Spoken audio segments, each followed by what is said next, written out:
Welcome, the Lord's chosen. Some people burn bridges. You, my friend, took the blueprint and rebuilt the entire city. That's the reality most refuse to admit. Not everyone walks away. Not everyone transforms betrayal into an empire of their own making. The truth is brutal. Humans waste an average of 6 years tolerating toxic relationships they secretly know are killing their potential. 6 years gone because they thought patience was strength. But patience without boundaries is just an unpaid subscription to disappointment. You didn't just leave. You didn't quietly slip into the background, hoping life would make sense on its own.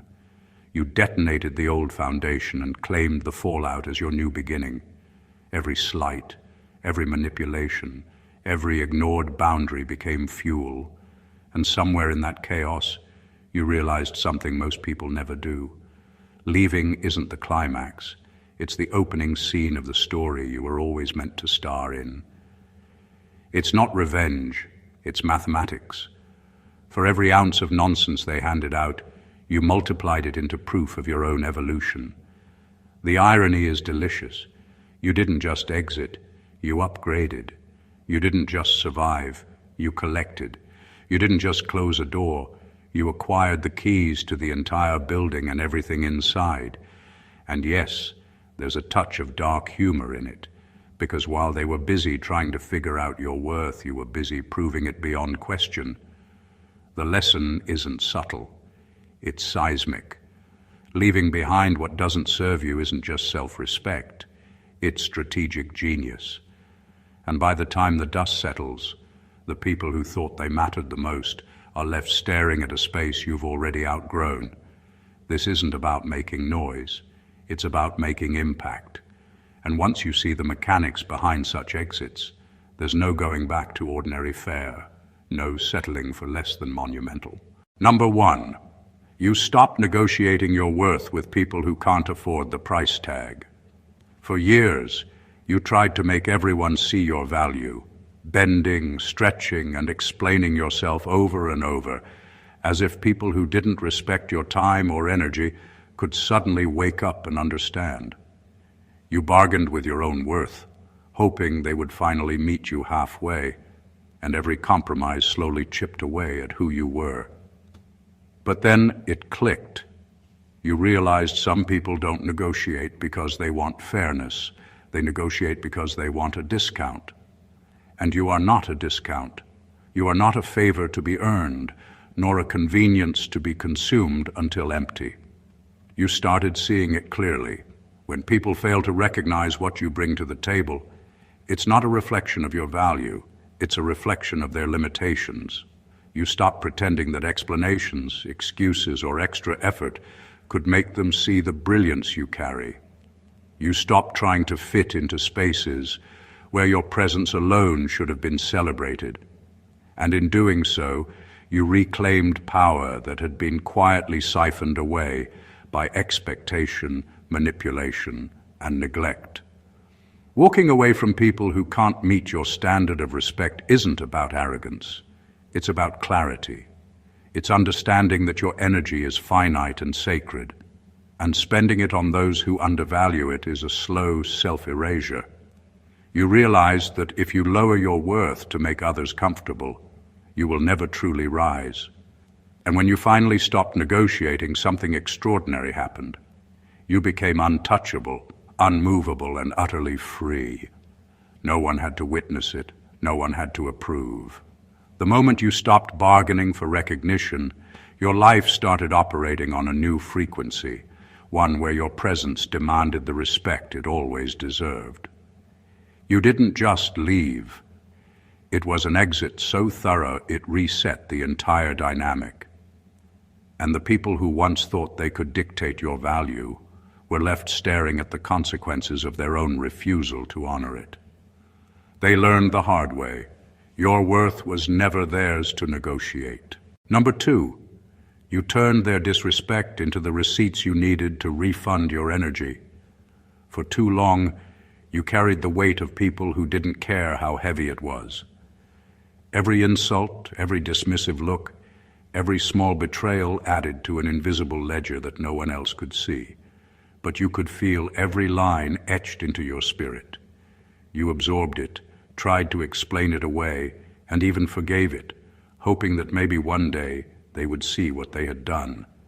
But eventually, the truth became undeniable. Their disrespect wasn't a mistake, it was a pattern.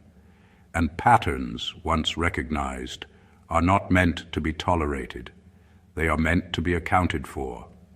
You realized that every ounce of energy you gave without return was not kindness. It was an unpaid bill, an IOU they never intended to settle. So you stopped thinking of yourself as the victim and started seeing yourself as the creditor. Every insult became a receipt, every slight a record of what was owed. And the more you catalogued, the clearer the picture became. You didn't need revenge because acknowledgement of your boundaries was more powerful than any act of retaliation. Your energy had value, and their misuse of it became undeniable proof that you were done wasting it. Turning disrespect into receipts is a form of liberation. It means you no longer let memory and resentment sit like weight in your chest. You turn it into evidence of why you must rise, why you must move forward, and why the people who refuse to honor you can no longer claim a place in your life. Every moment they tried to diminish you became fuel, and every attempt to break you became a step toward reclaiming yourself. By the time you fully detached, you weren't bitter, you were precise. The ledger of their actions, once a source of pain, became your map to freedom. You didn't just exit, you converted neglect into clarity, disrespect into boundaries, and mistreatment into proof that you are worth far more than anyone ever dared to give. And in that transformation, you learned the most profound truth. When you finally cash in the receipts of disrespect, the refund isn't just money, it's yourself, returned whole, unbroken, and untouchable. Number 3, you replaced emotional charity with emotional boundaries. For too long, you gave freely to people who never learned how to give back. You offered patience, understanding, and forgiveness like it was currency, and they spent it carelessly, never appreciating the weight of what they were taking. You thought generosity was about endurance, that being kind meant absorbing their chaos without complaint. But kindness without boundaries isn't strength, it's surrender. And surrender, over time, erodes the very core of who you are. At some point, you realize that the world doesn't need another martyr. It needs people who know their value, people who protect their energy like it's sacred because it is. You stopped giving away emotional labor to those who wouldn't respect it. You stopped excusing behavior that drained you. You stopped apologizing for wanting space, peace, and respect. That was when emotional charity transformed into emotional strategy. Every ounce of your attention, every drop of care was no longer automatic. It was deliberate, reserved for those who deserved it. Boundaries are not walls, they are declarations. They say, I see your limits, I see mine, and I will not allow either to be violated. When you replace charity with boundaries, you stop the endless cycle of exhaustion, resentment, and regret.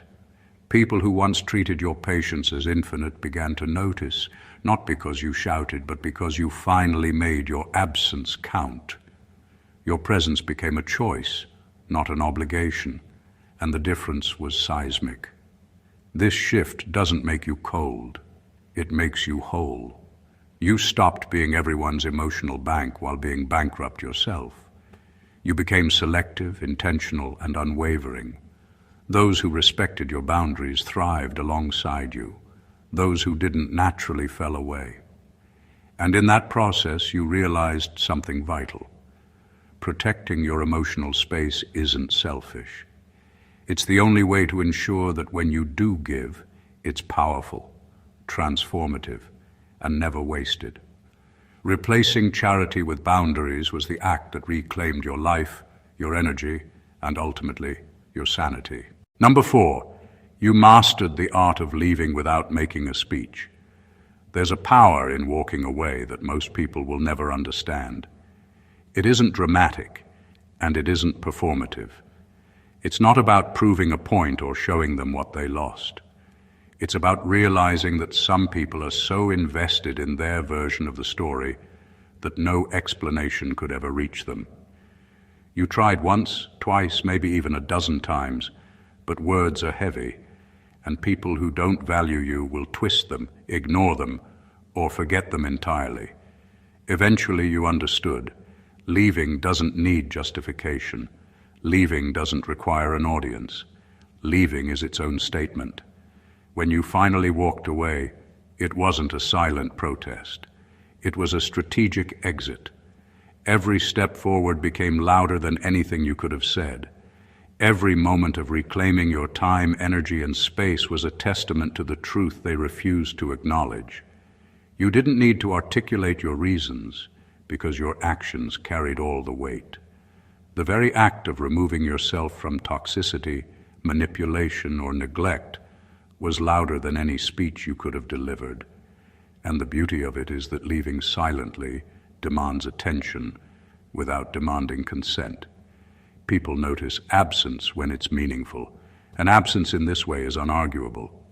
Mastering this art also taught you patience. You learned that some people only recognize value when it's gone. That's not vindictive, that's reality. You didn't do it to make them regret it. You did it because your life couldn't continue in a space where you weren't honored. Every day you stayed to explain yourself was a day wasted on someone incapable of understanding you. By leaving without a speech, you liberated yourself from the exhausting task of trying to be seen by the blind, heard by the deaf, and understood by the unwilling. This mastery doesn't make you cold, it makes you intelligent. It turns your exit into a full statement, and in that space, you gain something far greater than attention. You gain freedom. And freedom, once tasted, becomes unstoppable. Number 5, you stopped competing in spaces where you were the only one playing fair. For years, you tried to play by the rules, believing that honesty, integrity, and effort would be recognized and rewarded. You gave your all, followed the unspoken codes, and trusted that fairness was universal. But life has a way of teaching you a brutal truth. Some arenas are designed for cheaters, manipulators, and opportunists, and no amount of loyalty or diligence will change that.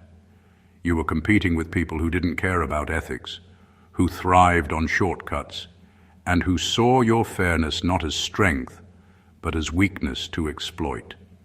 At some point, the exhaustion became too heavy to ignore. You realized that competing in such spaces was not noble. It was self-destructive. Every victory was hollow, every effort wasted, because the game itself was rigged against those who played by principle. You weren't failing because you lacked skill. You were failing because the rules were never meant to favor the upright. And when you recognized this, everything shifted. You stopped trying to outplay the unfair. You stopped justifying your efforts to people who had no intention of matching them. You stopped bending your values to fit a world that rewarded compromise over character. Leaving that arena didn't feel like giving up. It felt like reclaiming power. You redirected your energy toward spaces where fairness mattered, where integrity was recognized, and where your presence could actually influence outcomes rather than being drained by manipulation. You learned that winning isn't always about beating others. It's about choosing the right battleground. By stepping out of the toxic competition, you preserved your energy, your dignity, and your sanity. This shift also changed how people saw you. Suddenly, those who thrived on chaos could no longer pull you into their games. Your refusal to compete on their terms became a statement louder than any argument could be. You weren't participating anymore, and that absence was more powerful than any effort ever wasted. You realized the ultimate victory wasn't in proving them wrong. It was in proving to yourself that your worth, your values, and your peace were non-negotiable. and that kind of victory lasts forever. Number 6, you finally understood that healing isn't revenge, it's repossession. For too long, you thought healing meant silencing anger, forgiving the unforgivable, or pretending nothing happened. You carried grudges like trophies, thinking that holding on to pain made you strong. You tried to make sense of what was lost, what was stolen, and what was taken for granted. And in that process, you realized something fundamental. The real damage wasn't done by them. It was done by your own willingness to let their actions define your life.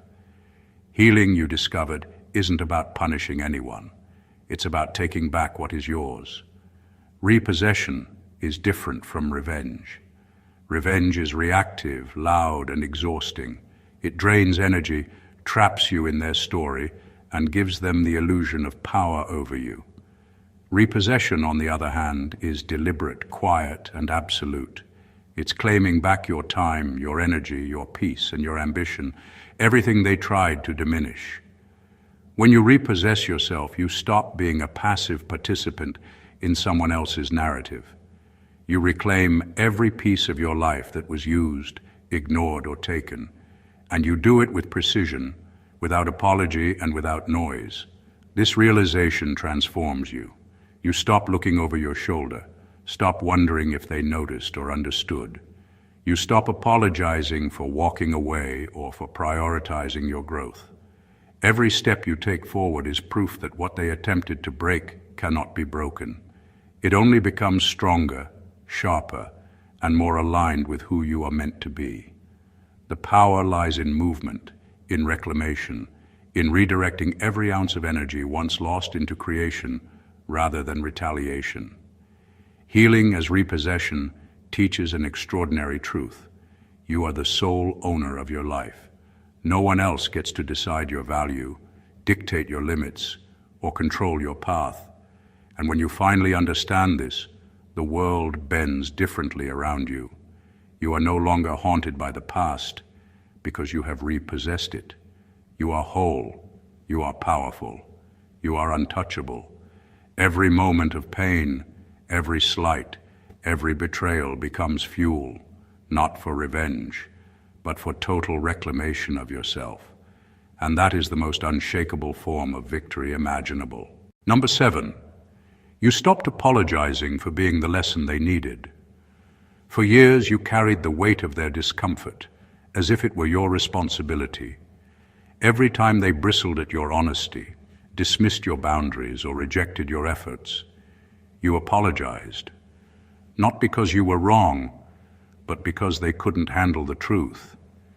You tried to soften yourself, tone down your clarity, and shrink into a version that would make them comfortable. But the reality is brutal. Some people resist growth, resist accountability, and resist seeing themselves reflected in someone else's strength. And when you finally realize that, everything changed. You stopped apologizing because you understood that your presence, your honesty, and your boundaries were not meant to soothe their insecurities. They were meant to illuminate them. You became the mirror they avoided, the lesson they didn't want to learn, and the reflection of everything they refused to see in themselves. And you realized that trying to make that easier for them was a betrayal of your own evolution. Every apology you had once given for being unapologetically you was a donation of your energy to their comfort, and that energy had a cost. The moment you refused to apologize, you reclaimed power.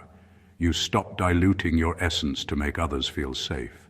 You stopped apologizing for clarity, for strength, for saying no, for walking away, and for expecting respect. Each time you owned your truth without shame, you became untouchable. People noticed, and some resisted. But that resistance was no longer your problem. Their discomfort was a symptom of their failure to grow, not a reflection of your mistake. This shift is seismic. By refusing to apologize for being the lesson they needed, you redefined every interaction, every boundary, and every choice you make. You move from catering to the fragile ego of others, to commanding the respect your energy deserves. And in doing so, you discovered the most powerful truth. Growth is never convenient for everyone, and your refusal to apologize is the clearest sign that you are no longer available to be anyone's stepping stone. You became the teacher, the boundary, and the standard, and nothing they do can take that away. Number 8, you learned to invest where the interest doesn't drain you. For too long, you poured your energy into people, projects, and situations that never returned anything meaningful. You treated every connection like a bank account, depositing time, effort, and care, only to realize that some accounts are set up to bankrupt you emotionally, mentally, and even physically. You gave endlessly, hoping for reciprocity, for acknowledgement, for growth, but it never came. And somewhere along the way, you discovered a truth most ignore. Investing in the wrong places doesn't just waste resources, it erodes your sense of self. You learned that real investment isn't blind generosity, it's strategic.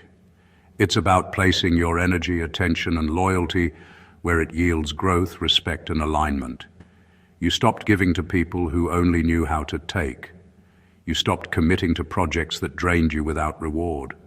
You stopped sacrificing your peace for the convenience of others. Every ounce of effort became intentional. Every decision about where to invest became a measure of your self-respect.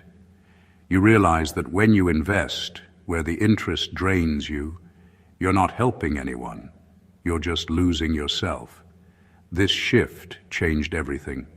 Suddenly, every choice carried weight, every interaction was measured, and every effort had a purpose. You weren't stingy. You were wise. You recognized that not everyone deserves a seat at your table, and not every cause deserves your sweat. The people and spaces that do value your energy now get it fully, unreservedly, and authentically. And the beauty of this approach is that the universe has a way of multiplying what you invest wisely. By learning to invest where the interest doesn't drain you, you didn't just protect yourself, you amplified your life. You freed yourself from unnecessary debt of energy and emotion, reclaimed your time, and created space for growth that is real, sustainable, and fulfilling. It's not about holding back, it's about maximizing impact. And once you start investing in the right places, everything you touch becomes sharper, stronger, and more aligned with the person you've worked so hard to become. You stop giving away power and start generating it. Number 9, you outgrew the version of yourself that tolerated them. There comes a point in life when you look back and realize that the person you used to be wouldn't even recognize who you are now. The version of you that tolerated disrespect, that explained too much, that begged for acknowledgement, that stayed in situations that drained every ounce of your energy. It's gone. You evolved. You leveled up. And with that evolution, the space for people who couldn't match your growth simply disappeared. Outgrowing someone isn't about arrogance. It's about survival. It's about refusing to shrink yourself to fit into a world that was never designed to hold your full potential. You used to bend, twist, and mold yourself to make others comfortable, hoping they would eventually see your worth. But over time, you realized that no amount of explanation, patience, or compromise could make someone value what they weren't ready to see. You stopped shrinking. You stopped apologizing for existing at a higher standard than the environment allowed. The person you became demanded respect, integrity, and alignment, and anyone who couldn't provide it naturally fell out of orbit. Outgrowing yourself that tolerated them also means embracing freedom you didn't know you needed. It means leaving behind people, habits, and environments that once felt safe but were actually cages. It's an awakening to the truth that personal growth doesn't just change your life, it changes your ecosystem. Suddenly, the friends, partners, colleagues, and even family members who once defined your world feel small, insufficient, or misaligned. And that's okay. It's supposed to feel that way. This process is messy, uncomfortable, and sometimes lonely, but it's necessary. By outgrowing the version of yourself that tolerated mediocrity, you create space for experiences, people, and opportunities that match your evolved energy.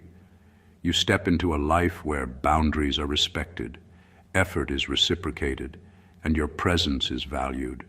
You no longer wait for permission to be whole. You no longer ask for acceptance from those incapable of giving it.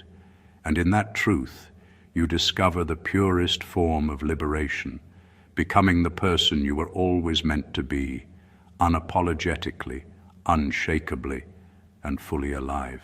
Number 10. You cut ties with people who only loved the parts of you they could use. For far too long, you allowed people to define their affection by convenience rather than connection. They celebrated your strengths but ignored your struggles, admired your victories but dismissed your pain, and clung to the parts of you that served them while leaving the rest to fend for itself. You gave, explained, and tolerated, hoping that love could be negotiated into completeness. But love, real love, isn't selective. It doesn't come in pieces. It's not a transaction or a favor. And once you understood that, you realize something crucial. People who only want parts of you will never want the whole, and the whole is what matters. Cutting ties wasn't a choice made out of anger or spite. It was a declaration of self-respect. You stopped settling for love that required you to fragment yourself, that asked you to dim your light in order to make others comfortable. Every compromise, every rationalization, every second spent patching holes in one-sided relationships was energy stolen from the life you were meant to live fully. And so you walked away, not silently, not with regret, but firmly, reclaiming the parts of yourself you had loaned out without return. In doing so, you discovered clarity. The people who thrived on your selective generosity were revealed for what they really were. Temporary passengers in a journey meant for those capable of reciprocal care. Their absence is not loss, it's liberation. By removing them, you create space for relationships that value you entirely, that see your complexities as beauty rather than burden, and that align with your standards rather than testing them. This act transforms everything. Cutting ties with those who only wanted pieces of you teaches a fundamental truth. Your presence cannot be partial, it cannot be conditional, and it cannot be used as a patchwork solution to fill someone else's gaps. When you finally embrace this, you step into a life where love, respect, and loyalty are not negotiable. They are inevitable because you have removed everything that was never meant to stay. You stop shrinking, stop bending, and start living unfragmented, complete, and unapologetically whole. Number 11. You stopped trying to solve problems that existed before you arrived. For too long, you carried the weight of other people's chaos as if it were your responsibility.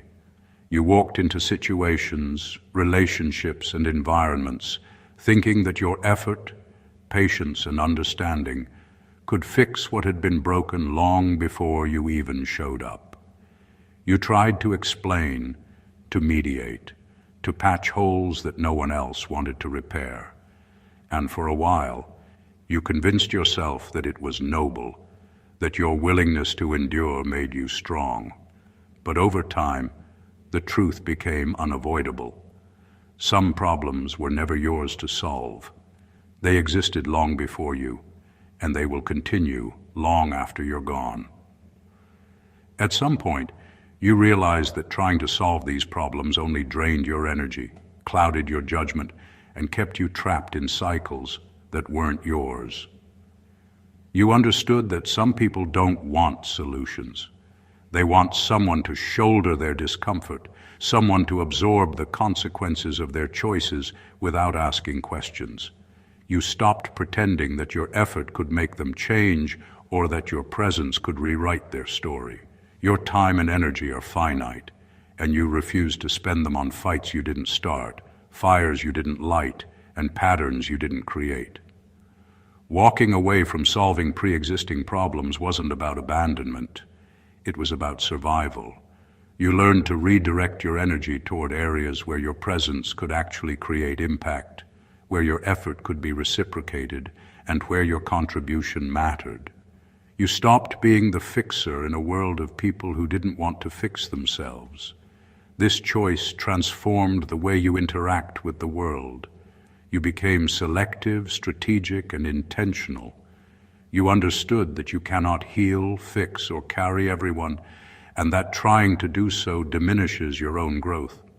By stepping back from problems that predated you, you reclaim your focus, your peace, and your purpose. And in that space, you discover a remarkable truth.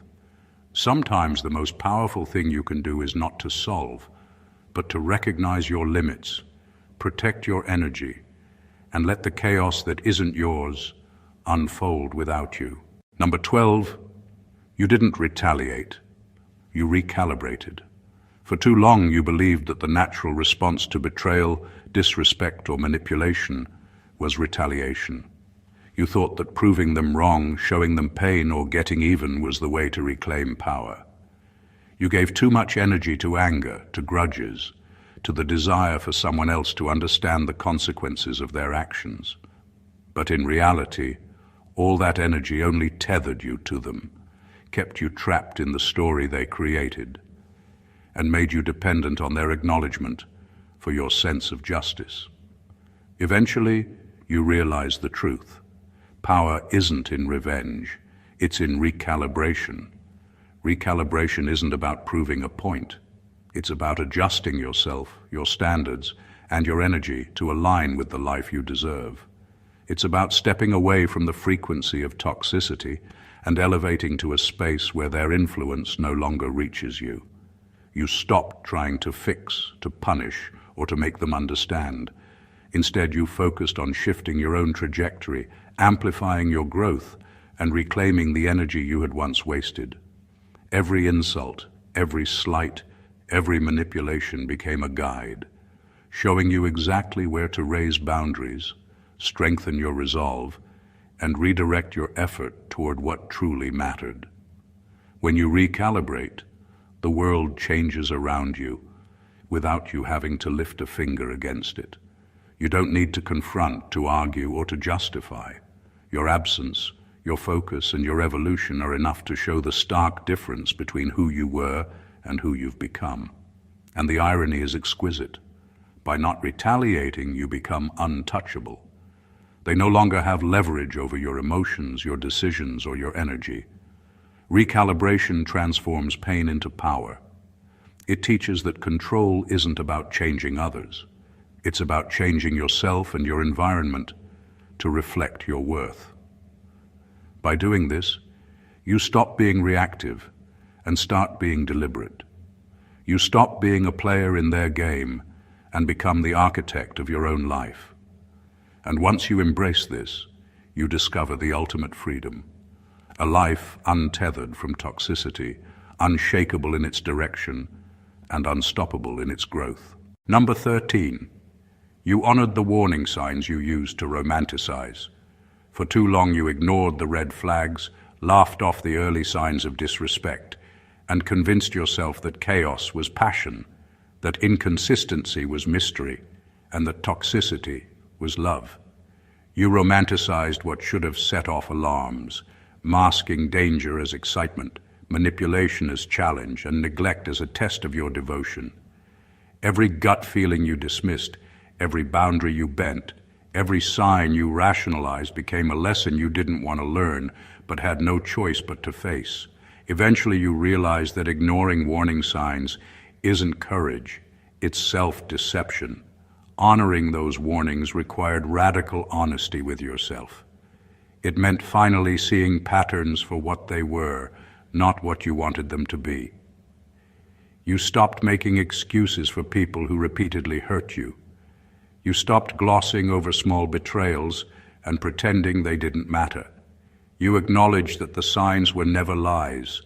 They were the roadmap your intuition provided, and your refusal to follow them had cost you energy, peace, and sometimes parts of yourself. Recognizing this wasn't easy. It meant admitting that your hope for change or belief in potential had blinded you. Once you started honoring the warnings, everything shifted. You became vigilant about the company you kept, the people you trusted, and the situations you allowed into your life.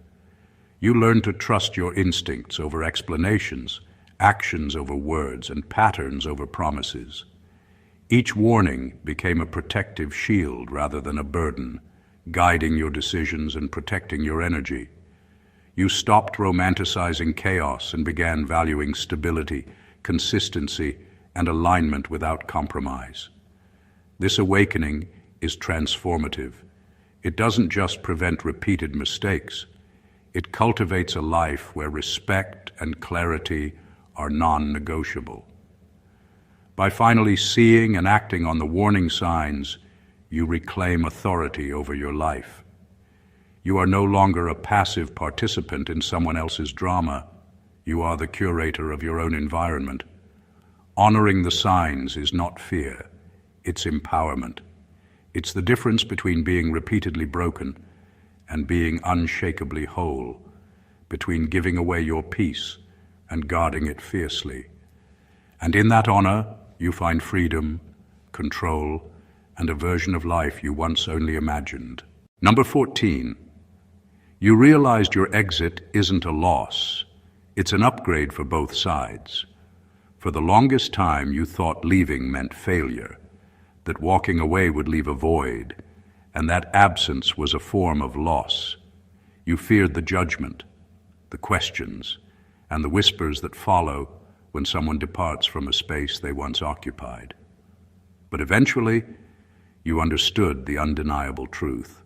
Leaving isn't about loss. It's about elevation. It's not about what you're giving up. It's about what you're reclaiming. And for the people who remain, it's not just a void, it's a lesson, a mirror, and an opportunity to grow in ways they never could when you were carrying their weight for them. Exiting is a form of clarity. It exposes the truths that were always there but ignored. The people who relied on your presence without giving back, the spaces that thrived on your compromise, and the dynamics that thrived on imbalance.